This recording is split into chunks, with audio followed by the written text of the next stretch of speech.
for some of these plugins of users to be involved in. So they're very much a one-size-fits-all approach with some modifications. They're not fully like unchangeable, but there is limited functionality of what they might want to do.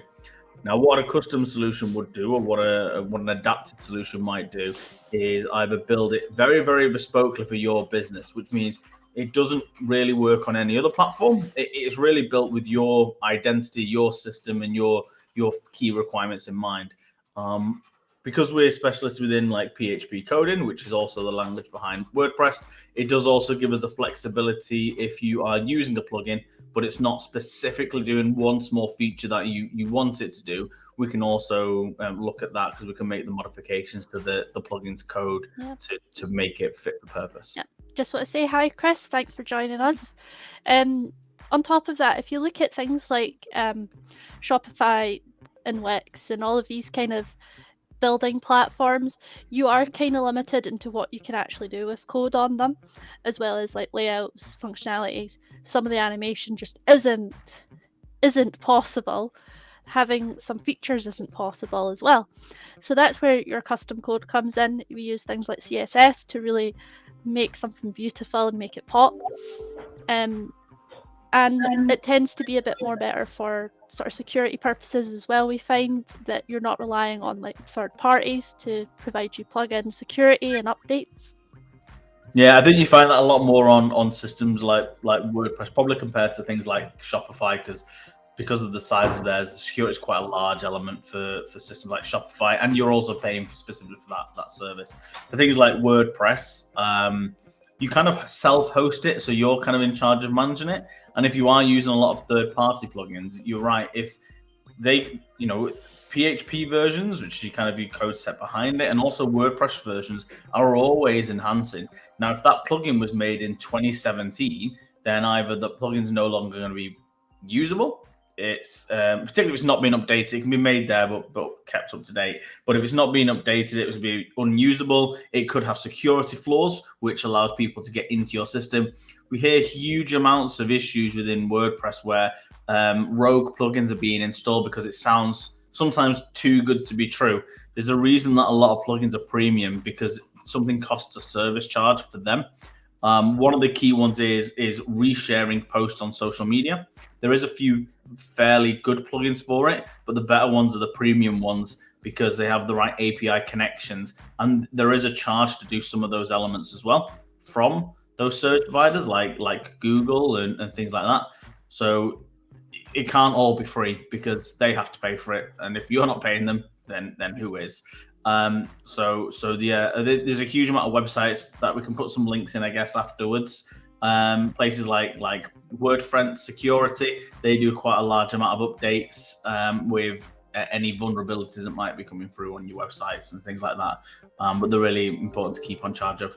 If it's a custom solution, it's your system, and generally there's not as much vulnerability. And the reason there's not much vulnerability, it's not always just the coding part of it. It's also because there's not thousands and thousands of people using it, there's not as many people that can see the code, because the only people that can see the code for this eventuality is you or your developers. WordPress is an open source platform, so anyone can see the code at any given time. So it's easy to break things if you can find out how it's actually operating. Yeah. And I have seen in the past where, because WordPress is an open source platform, if someone has managed to find a bug that gets into one person's website, they can then reutilize that bug on a different website, which is it's very rare that it happens because every website has its own security and its own hosting security, but it's not uncommon. It's not unknown for it to happen. Mm-hmm. So the next question that we have, which kind of goes along the sides of the fact that custom code gives you more control over the design and the flow of your website, is what is website flow and should it matter? So that's a very good one. I think it's something that's overlooked quite a lot. Yeah, I mean, we see that a lot now, particularly when a client has already built a website, whether they've had it built elsewhere or they've done it themselves, that the flow isn't probably the right path. I mean, it's really hard to create a website flow, or even if you think of people that write things like dissertations or reports, or even like social media posts and things like that, you get lost in the weeds of your own work. So because you know where to get something, doesn't mean it's easy for a user to know where something is. So my background is very much developer based. So some of it is more based on the functionality elements compared to flow. So when we pull things live, sometimes we say, actually, how do you get to this again? And if they're repeating those questions or they're unsure, then the flow isn't correct. Yeah. And those are the really important parts that people want to really be looking at. And that's not just for a user's journey for a flow, but it's also from a search engine indexing version of a flow, because that wants to make sure that the hierarchy is correct. So if you're going from a link about kind of herbal teas, and then somehow you go on a complete tangent about streaming software, then it doesn't really flow either for either a user or in Google indexing it. It's like, I don't know what's going on. So it's really important to make sure the flows are correct, the hierarchy of your websites are correct. So you wouldn't have like a web URL. Like if you look at like Facebook's, it go like facebook.com/pages/ the name of the page. It's really clear where it's going. They wouldn't put random things in there like ironing board / whatever. So it's really important to think about the right structure that you have on your site as well, because all those things play somewhat minor to a certain extent, but they do play an important part for your website to ensure that you are that cut above everyone else, and you make sure you do it. And it is all about just getting that structure right the first time, because if you've done it right the first time, it's pretty easy to mimic after that. It's when you've done, we worked on sites where they've been working 3, 4, 5, 6, 7 years with the wrong structure, but because of that, they've been adding content week after week, etc. And having to reverse that process is so much harder to do than it would have been if they just got their links right the first time. So it's really important just to get that kind of flow right, and also more just for a user feel as well, to make sure it looks good. You want the right call to action. So if you're talking to them about your service, but then there's no option afterwards about that. So if you want to have a button that says, click here to get in touch now, or book a call right now, all that kind of stuff. Those are really important for the flow as well, because your website is a guide to get that person to the next stage that you need them to get to. Yeah, I think if you want to really simplify it down, everyone's built Lego at some point in their lives, and the step-by-step instructions of Lego is so easy to follow, and it's visual. And you can't get lost in it unless, of course, you're doing the big mega technical builds. So if you think of it in that sense, that you want your website to kind of be like a set of Lego instructions, you want it to be nice and easy and plain and simple to follow, then the more traction you're going to get, the more people are going to go deeper into your website, the more people are probably going to convert because they'll find the information that they're wanting. Yeah.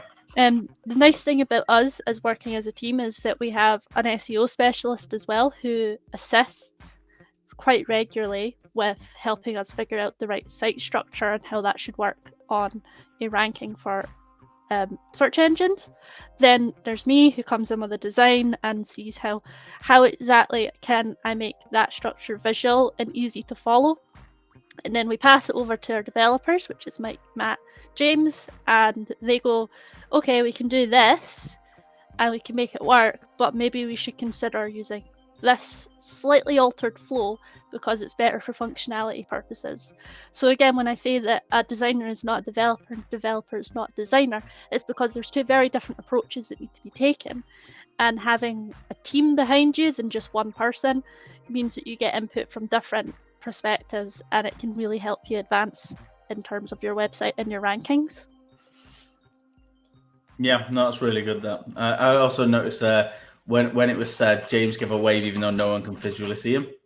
Yeah, just waving to no one. But yeah, no, really good points there. Really good points. I wouldn't just noticed, have we got background music here as well? Yes, I put it in. I just noticed a little subtle background music then. A little bit of background music. It's called Feeding the Ducks, if anyone wants to know. Okay, so we've talked about flow, and this kind of nicely flows into our next question. So, do templates affect my website ranking? So this is if someone has decided to just take a template from somewhere and use that instead of getting a fully custom design. Not really. I don't think a template per se is a deterrent from things like website ranking. I think what the important part of the website rankings is the content that you're putting out there and the structure of your site. So you can use a template. Having a template is absolutely fine, but it's about making those modifications. The only downside you have for templates, and this is where it's about shopping for the right template. If you buy a £10 template online, it's probably going to look okay, but it's probably going to be a bit of a nightmare to amend. And two, it might have technical build issues that would cause issues. But there is some really good templates out there if you do enough digging to find some decent ones. So if you've not got the budget for a full custom build, the templates are an option. I would suggest doing things like SEO audit reports on them. A lot of those templates do have a kind of a demo website, so you could do an SEO audit on those first to have a bit of a see before you buy it. And I think that would be a really good option. But no, for the website ranking, the key parts that we say to people is number one, it's about your technical SEO. So is it coded right? Has it got tags in the right place? Is it mobile friendly? All those kind of elements are the key part first of all. That kind of leads a little bit into the optimization of the website as well. So with the mobile friendliness and responsiveness, is it also fast enough? Does it load quick enough? Is there loads of elements being downloaded in the background which is hindering the performance of the website? We then look at on-page SEO. So on-page SEO is a lot more about your content. So have you got the right headings? Are you asking the right questions? Do you have the right information on your website to be searchable for Google? And then really you have the kind of the off-page SEO stuff, which is all your backlinks, your citations, who's talking about you, all those parts become a role. So I don't think per se templates are a huge deterrent compared to custom systems. But do your research before buying them and making sure they are viable is the good part. If you buy a cheap product, you're most likely going to get a cheap product. Yeah, I know there's been many times that we've looked at templates for clients because it fits within their budget. Mm-hmm. And as soon as we've downloaded it, we've looked at the back end and we went, they're never going to know how to use this. And we then had to completely strip it apart and make it usable for them. Yeah, I think there's been both, hasn't there? We've definitely had templates in the past that a client has provided to us. Like I say, my work is a lot more in the development side of it. Eilidh supports with the design if the users don't have a design already, but sometimes our clients come with a design in mind or a template in mind, and we want to build around that part. So some of them are okay. We've had some decent systems here and there, but a chunk of them look good on the surface, but are dreadful afterwards. Especially when it comes to you're looking at the coding and it's just all over the place. There's no actual linear flow to it, and you're looking for something and it's on page 360 of the code, and you're like, well, why is it there? We've also seen in templates though is if your website looks the exact same as someone else's, it's not very interesting. It doesn't affect your ranking per se, but it does affect the impact that your brand, your personality can have. Because it might be that you're using, let's say, a blogging template, but it's a very popular blogging template. Then maybe you and 600 other people have that exact same template, and it's very hard to make that unique. But again, it entirely depends on your budget and who you're working with. Because if someone's very good with their coding, they'll be able to adapt things and make it look better and change it to be a bit more unique.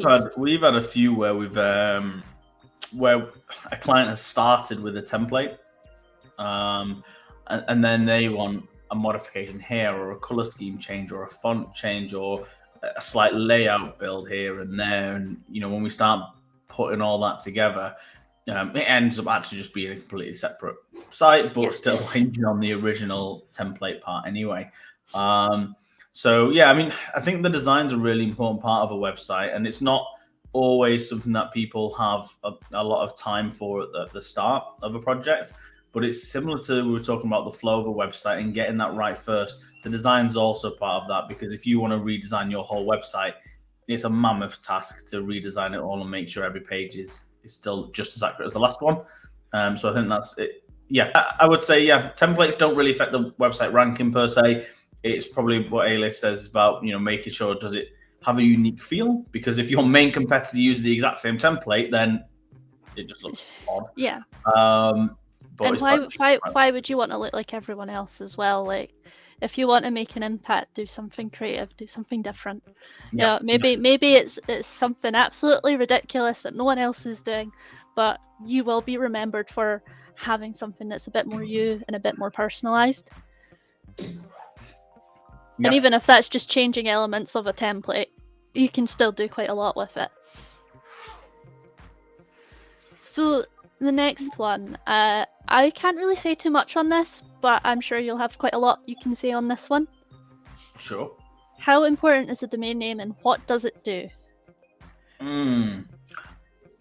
Okay, I have a feeling like I probably have a different opinion to many people. Even Chris in the chat, I probably have a different opinion to Chris.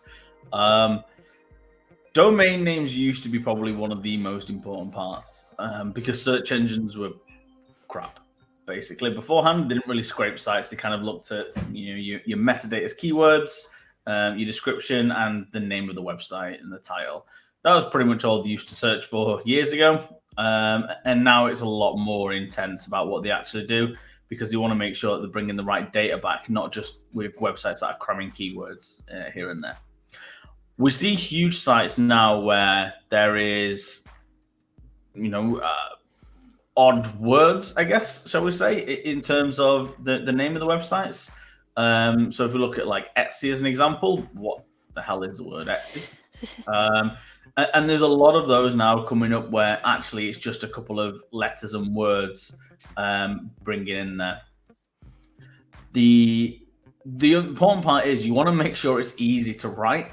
So if you're writing something, even if it's about your business, but it's also hard to spell, then you've got a potential issue there where people are going to mispronounce it. Having a website with a really short URL is really handy, particularly if it has some kind of rhyme or a name. Now, pretty much anything that's got a name, like a literal word as a URL, is either in use or it has been bought by someone to try and sell it you for $7,000. Yeah, we're going to just quickly show off Chris's point here. Short, to the point, and on brand, and always buy both the .co.uk and .com where possible. Yeah, I mean, I'm personally, I'm not too fussed about the .com and .co.uk. That's just me. I find a lot of people now more Google domains than they do physically type them in, and generally people kind of go for a .com. I would probably say .com is probably more prevalently important than .co.uk, but it is nice to have a .co.uk if you want to really be focused within a UK area, and I think .com is quite synonymous with an Americanized structure. But yeah, I think Chris is pretty much right there anyway. Having it short, having it easy to write in there as well. So what you don't want is a website called Stockport Tourism Board for everything.com. Who's going to type that sentence into a URL? So it is really important to keep it really short and brief and generally to the point if and where possible. Does it really support with the rankings? Probably not too much anymore. I probably don't think it's really takes anything in terms of rankings anymore, other than the name of the business. But generally, you would be, working well with that anyway, because the name of your business should be pretty much everywhere, or you'd have it on things like Google My Business, etc. So I don't think the domain is too important from a search engine perspective now. I think it's more about the usability, and probably a lot more so is it something that people can just remember? Yeah, and I would say to keep in mind, like Chris says, to keep it nice and short, because when you're building your website flow, going back to what we talked about, if you've got a blog and it's your domain name, blog, / and then the title, that's going to be incredibly long. So you need to be able to kind of shrink it down a bit. There's another one to add here, and one I have seen pop up quite a lot. someone might want a specific one. Now, we were working for with a company who wanted the term about itinerary and planning, and they used the word itinerary.co.uk, which sounds brilliant. I mean, one, who knows how to really spell itinerary, because who says it? But additionally, they also had a misspelling in the word itinerary because the actual word was taken. I mean, you're just asking people to go to the other domain. Imagine you're on the radio, go to itinerary.com, but spelling like this, it doesn't work. So try not to make typos in your domains, or don't do what I do once, where I accidentally bought a domain but left .co.uk in the domain. So I think I bought a domain called, let's call it stockportcleanerscouk.co.uk. Don't do that. That was I had to rebuy a domain. I don't think it would hinder from a search engine perspective, but it doesn't look right. Cool. So there you go. Domain names are, keep it nice, short, on brand, and try not to misspell it. So the next question that we have is, what are calls to action and how important are they? Now, this can be in two perspectives here. We do have the process and we do have the design element of it, as well as the conversions. Well, the term call to action is really easy to talk about. It's something where an action is an attributing factor at the end of it. So it could be something really, really, really simple where it just has a button that says buy now. That is a call to action. It's really the element of your kind of conversion strategy of your website to really take that person to the next part. Now, a call to action doesn't have to be a purchase button. It could be something like sign up to a newsletter. It could be just getting them to the right blog post that you want them to go to next. They are call to actions. It's anything that you are triggering to move to the event that you're kind of wanting.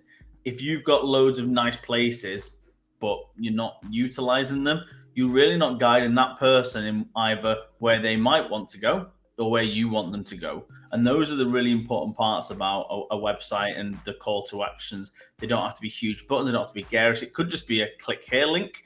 Again, that wouldn't probably give the biggest impact, but they are all these little parts that guide a person to the next stage of that website.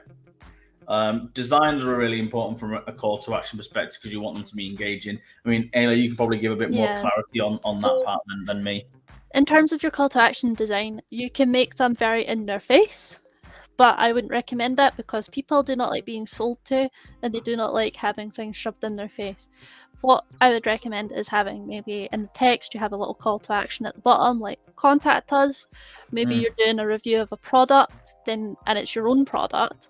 Then within that review, you can have the, buy now or find out more. And it can be as simple as a little button. It could be a little bit of a link in the text of the descriptions. You could have in the side column, you could have a constant call to action.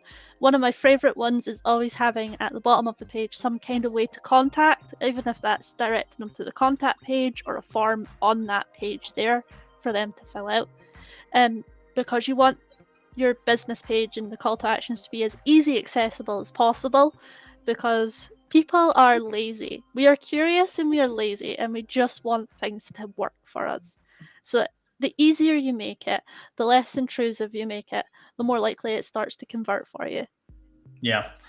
I while we were talking then, I had a quick glance at the LinkedIn part that we've got now for this post. And the funny part is I don't feel like LinkedIn fully picks up your accent. Brilliant. I don't think you ever use the word shovel. No. But it threw the word shovel into the text part, which is pretty funny. I don't know what it was trying to say. I love it. So yeah, but I'm hearing you clearly, so that's all good. Oh, hopefully everyone else is as well. Okay, what's the next one? I think the next one on here should be a custom one here, because I think one thing that we get, and this is not a website development based or SEO, is how do we say your name? I think that comes up quite a lot actually now, and even our own team seemingly struggle with saying your name. and I don't know fully why. My 6-year-old's nailed it. He's fine with it. I know, he's amazing. Dexter's got it on point. Yeah. So how do we say my name? It's Eilidh. If you can say Kaylee, take away the K, and it's Eilidh. There you go, guys. Go. It's all been answered here and there. Yeah, Mike, you welcome in. How's it going? Shovel. Yeah, that's the word. Shovel. So that's the word of the day, is shovel. What's next? And you actually added it into the text as well at the bottom. Yeah, you're welcome. I'm on top of this today. Look at that, smashing it.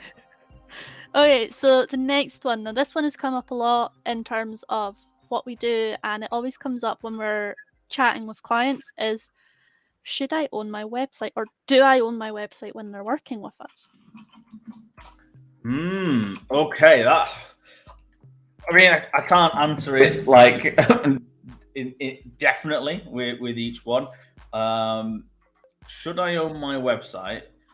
Yes, is the answer to that question. I don't think there's any options other than yes. For should I own my website? Whether you do own your website is probably a more interesting question than this one. Should you own it is definitely a yes. You want to retain ownership. That's like saying if I started a limited company, do I want it in a different person's name and I don't have control of it? Yep. You want to own your website. It's an odd question to even have, and it does pop up. I don't know why, but it does pop up. But it's a question that is just yes. There's no real alternative. There's no real alternative. And if you do look at sites sort of like Shopify and Wix, for example, there's many other platforms that do this kind of practice. These are just two off the top of my head. Whereas they own the design of your website. They own your website basically, so you cannot transfer that. If you wanted to say move to WordPress and you want to take that design with you, you can't. So there's in essence, you don't own that website. It's one of the important ones to review things like the terms and conditions of anything that you sign up to, and that's not just for these large companies like like Wix, Squarespace, and Weebly, and all those things. This is talking also about your developers that you get on board with it, because also some developers, it's closer to renting than it is buying. So the way I always envision it is, if you imagine you had a house and you can buy the house either outright or mortgage or whatever, but the end result is going to be your house, your website for forever. Okay. You may have ground fees or ground rent where you would have to pay for things like maintenance. So we're talking here for your hosting. So you would start to pay some form of hosting fee, whether it's direct to a developer or direct to a hosting platform company. They're different options. And then you can just rent a website. So they'll make it look good. You have the structure, you have the systems in place, and it does all the things, but you do not own it at the end of that result. Now, some developers offer websites on that basis. You'll see them quite a lot, and this isn't calling every single one of those out because it's not about that, but a lot of them have things where they'll have, we'll build you a free website. All you have to do is pay £10 per month. A lot of these, and I would definitely check them and check the contracts and written parts and make sure it's really clear that at the end of it, you own that website. Because if it's not stated, then you don't own that website. If that's not explicitly stated that it's your website at the end of that journey, then it isn't yours. Yeah, so that's really, really important to check. But ultimately, you want to make sure that you're owning that website. Now, if you are using systems like Wix and Shopify, as Eilidh mentioned, you do not inherently own your website. You can transfer things like domains, but you can't really transfer the design. You have to rebuild it again. And if you're using their library of assets, you can't reuse that because that's just stealing copyright. So you would have to rebuild elements of it as well, and it could cost you more. It's really fit for purpose for your website and what you're trying to do. If your website is fairly simplistic in nature, and things like a Wix site serves your needs, then it might be more cost effective and easier to stay on a platform like that than it would be to make a custom part. So they do have their place, but generally speaking, I think it'd be better to either get a custom solution, or if you still want that kind of visual editing part of the platform that things like Shopify and Wix, etc. create, the next best thing would probably be something like WordPress. So you've got two options for WordPress: the WordPress wordpress.com, I think, which is more of a corporate part where they host it. Or you can actually just download. So WordPress is an open source platform, so you can download it for free, put it on your own server, or a developer put it on a server for you, and you still have a lot of the kind of editable elements in control, similar to the other ones. But the important part is you own that site still. Yeah, and I think you need to consider, one, are you wanting this business long term, and do you want your business to grow with you? If you want your business to grow with you, then the platforms like WordPress and having a custom solution will grow easier with you because of the availability to actually change things, the less of a hassle of if you need to move it to a different server. Yeah, I would You've got definitely that think there of your for you. long-term goals. If you, the thing is, if it's happened recently as well, where I can't remember the hosting company now, but one of the hosting companies went bust, and they didn't give any prior warning to their user base, and actually every single user on that platform lost their website, like literally overnight. All their website, all their hard work was eradicated. And it's really important. You don't want to get into that kind of world. Now, I'd like to say that sites like Wix, etc., are rather large and don't really succumb to those kind of elements. But we're at a place now where we've just seen huge amounts of like energy companies go bust overnight that no one was expecting. So I don't think anything is unreasonable to assume, but I think it's just something to verb. Oh yeah, there we go, Chris. Thanks for popping in there. Oh my God! Please avoid GoDaddy websites, please. Oh God. Yeah. Verb went down and everyone lost all of their websites and everything that they've done with them. They didn't give them any backups. So, it's really important to make sure that you're protected. And if you have the availability to get backups of your website just in case. I think that's the important part. I will say with things like there's two platforms personally that I hate working on. And because I feel there's a lot of rip-off that goes on with these, is the GoDaddy website and 123reg. They're not secure. There's a lot of issues with them, and you're very much stuck to a very basic template. So what I would say is it's always 100% in your favor to ask, what platform is my website being built on? That's to any developer, anyone who's going to offer to build a website for you. Ask what platform it's on, ask if you own it, and make sure to get that in writing so that when it comes time for you to grow your business, maybe you want to move it, whatever it is, you know where you stand. Yeah. Sounds right. Okay, what we got next? So kind of follows on to this is, do I have to have terms and conditions as well as a privacy policy on my website? So we touched briefly last week on the GDPR needs and the legal reasons for these, but let's go a little bit more in depth. Okay. No, I guess inherently no. There's no legal requirement to have things like terms and conditions and privacy policies. Well, privacy. No, there's no legal requirement to have either on your website. Under GDPR regulations per se, though, you should have some privacy policy elements in there. So it kind of depends on where you are geographically, whether it's a requirement or not. So you should have things about how you utilize data. It doesn't have to directly be on your website. It could be somewhere else as long as there's an accessible point. And usually you would have someone who, particularly for large businesses, is a direct owner of data and privacy of a company website. Terms and conditions are not a requirement on one because not every website has things to do. So there isn't a need for terms and conditions. Yeah, I would say that if you're selling products, definitely have terms and conditions because if you're selling a physical item, there'll need to be stuff about return policies. There'll need to be, who's responsible for like loss of postage, things like that. That's when you need to really look at it. I mean, if you're not selling directly from the website, I would say just keep a privacy policy just so people know what's going on with the data.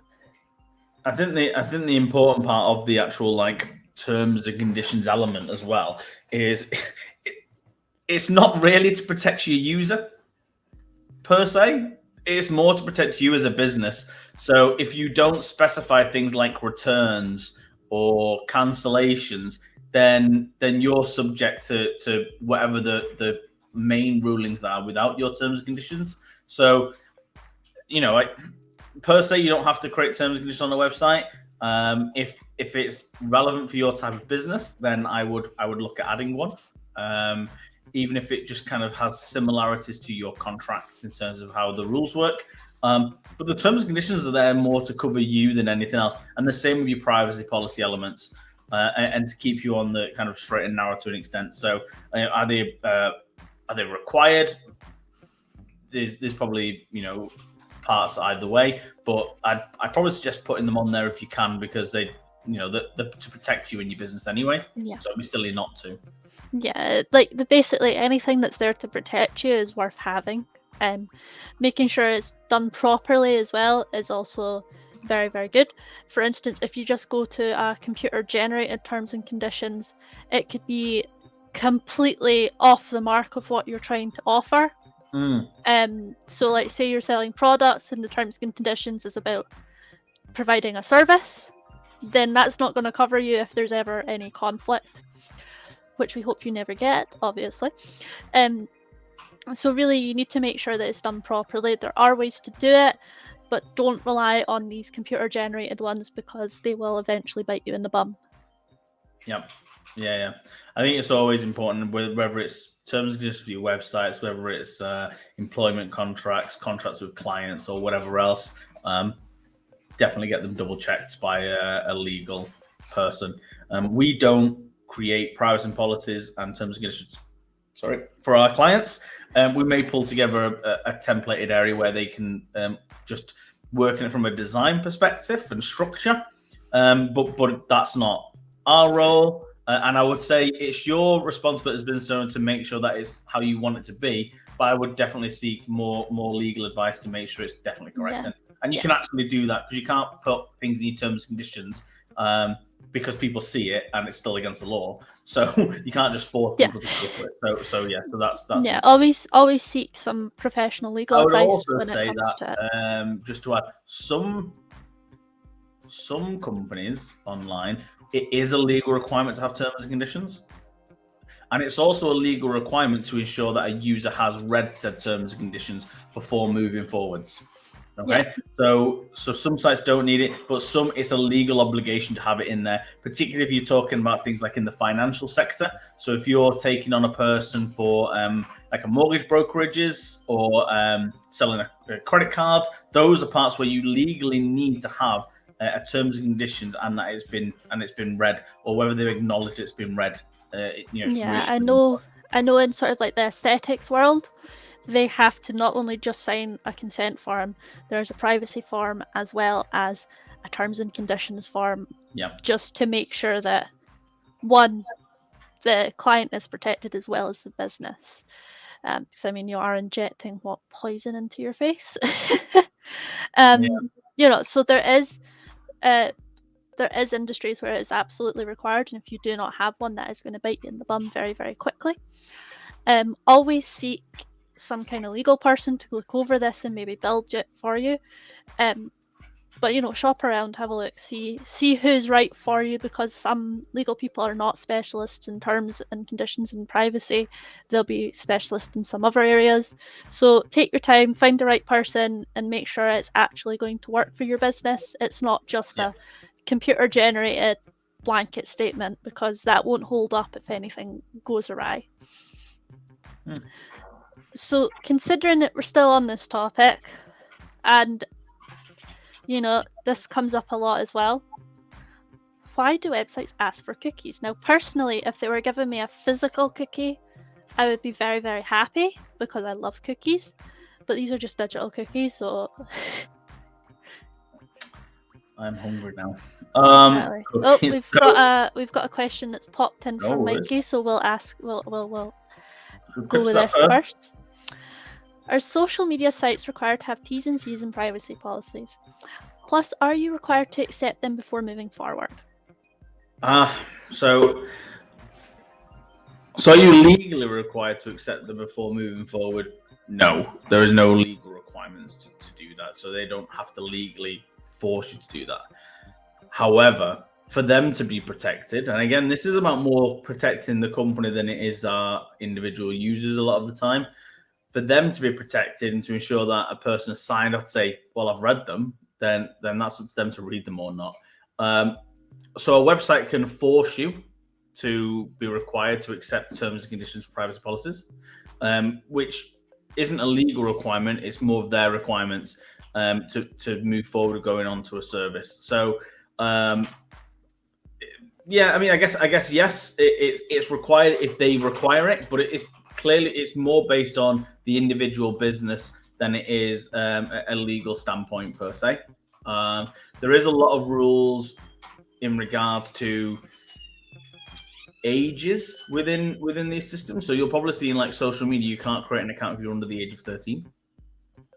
Because you can't have social media accounts at that age, because those companies also aren't allowed to collect data off you if under 13, or more so if they know you're under 13.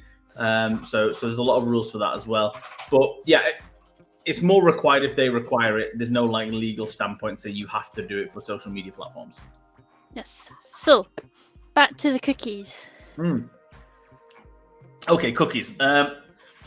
So it's been in the last couple of years now where we've really started to see a lot more notifications about cookies. Now, probably my viewpoint on cookies is probably different to a lot of others. Ultimately, I don't really care. Is more of the standpoint of cookies per se. But yeah, so why do websites ask for cookies? So if depending on where you are in the world, you might not ever be asked for cookies. It is a rule based on where you are geographically. So I think in America, I think it's only California, but I might be wrong. But I think it's only California that require things like consent for cookies.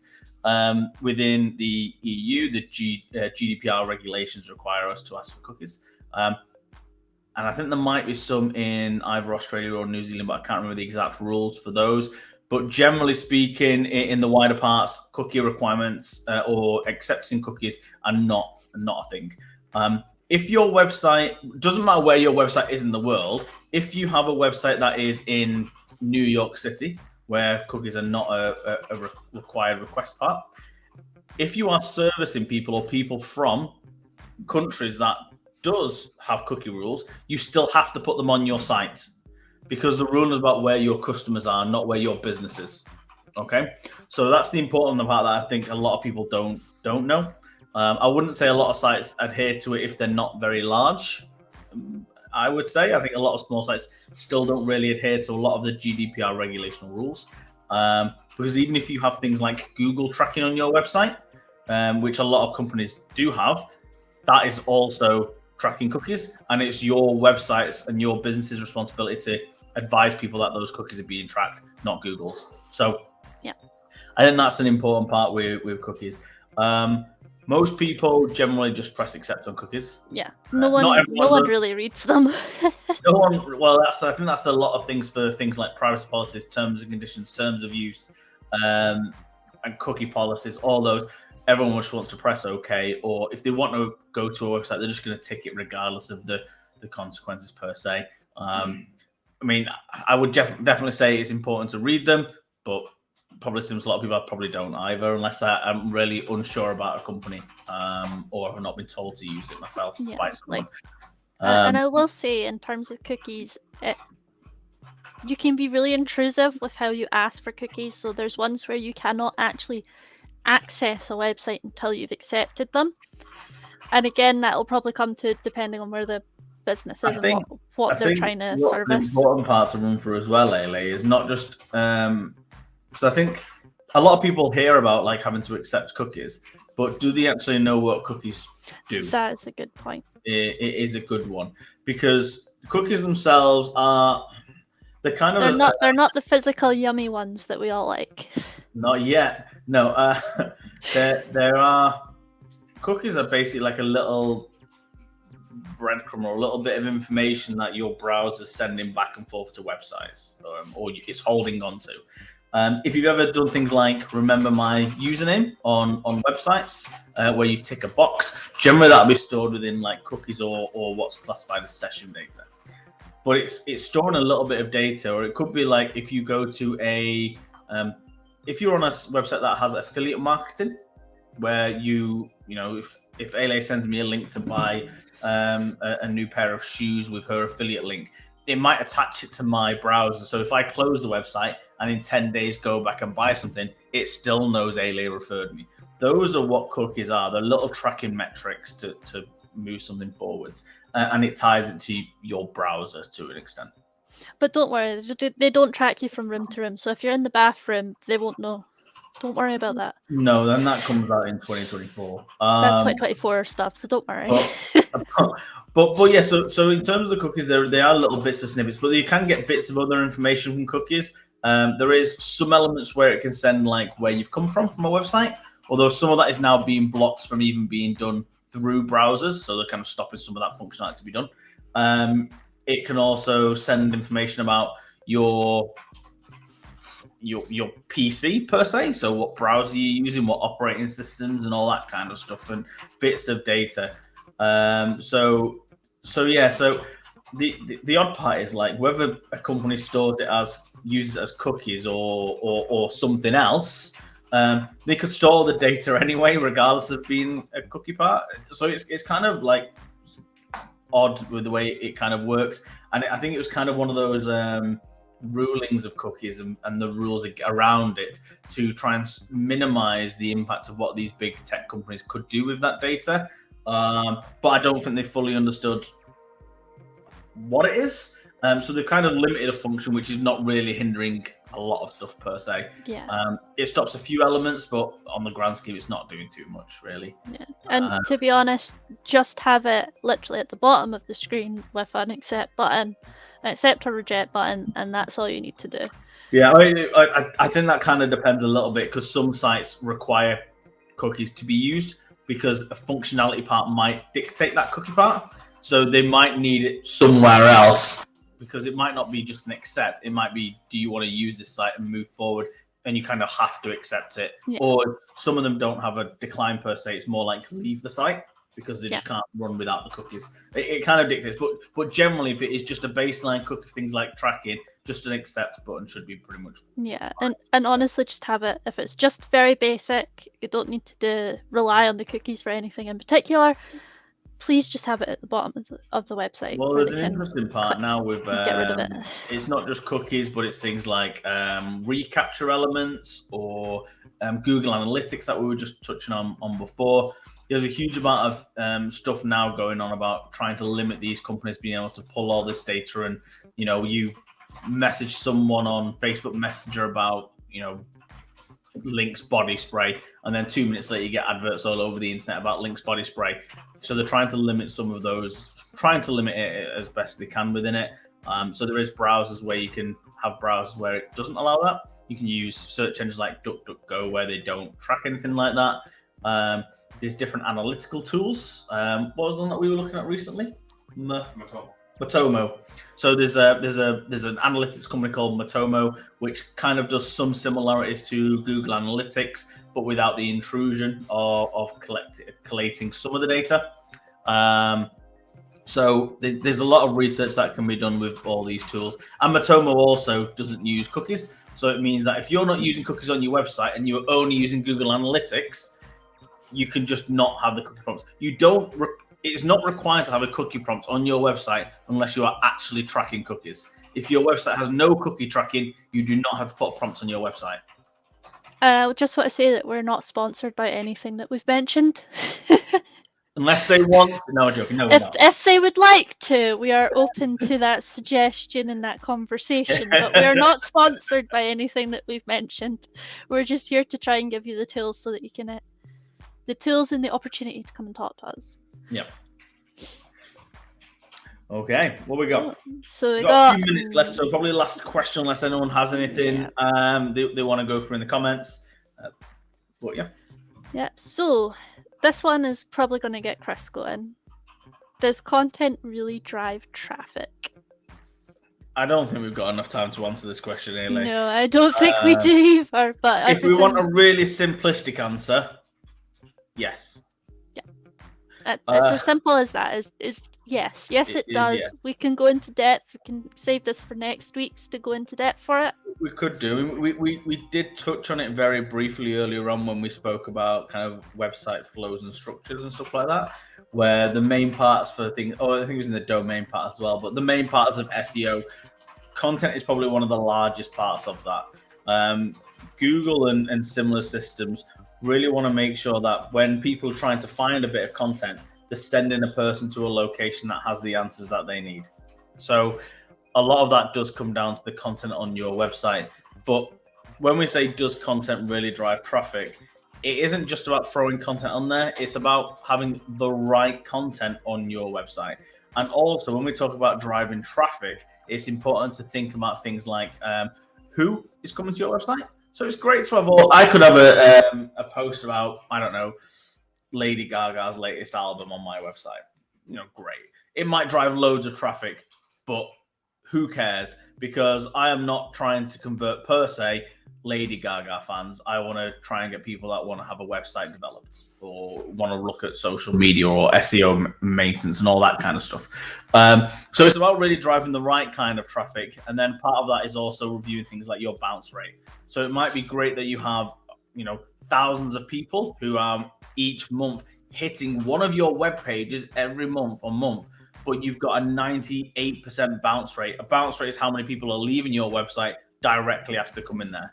So if there's loads coming to it, but then they're leaving straight away, again, that content might be driving traffic, but it's not bringing in the traffic that you need.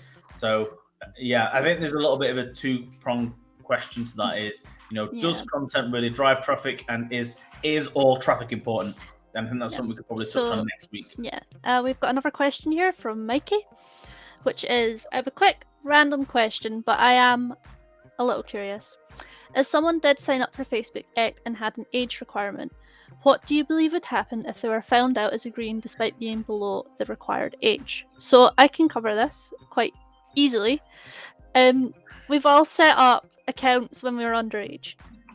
We've all set up like a PayPal account before the actual age requirement. It's not hard to do, but you really, really shouldn't, because the consequences of that is that you can be banned from the platform. You can face sort of like, there is some fine consequences that can be found, especially with PayPal. If you don't pay fees, they can come back and bite you in the bum. So yes, people will join platforms underage. It's something that happens, but there is ways to kind of prevent that.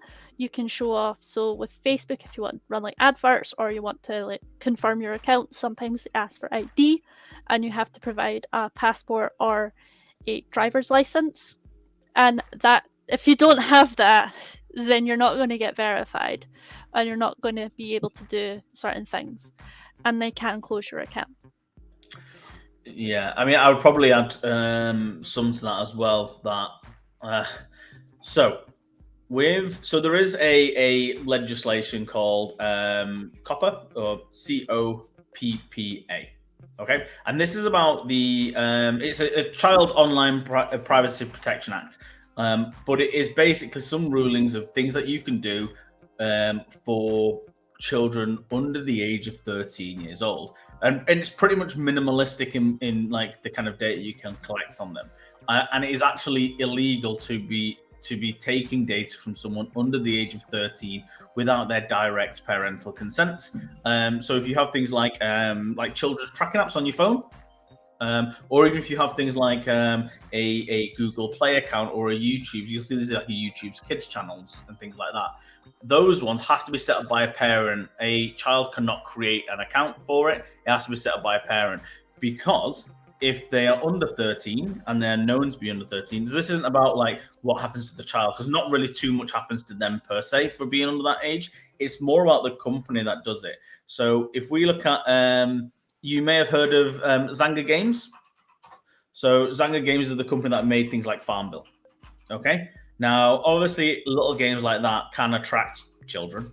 But if they're holding on to that data as well and recording any of that data, it is against the law.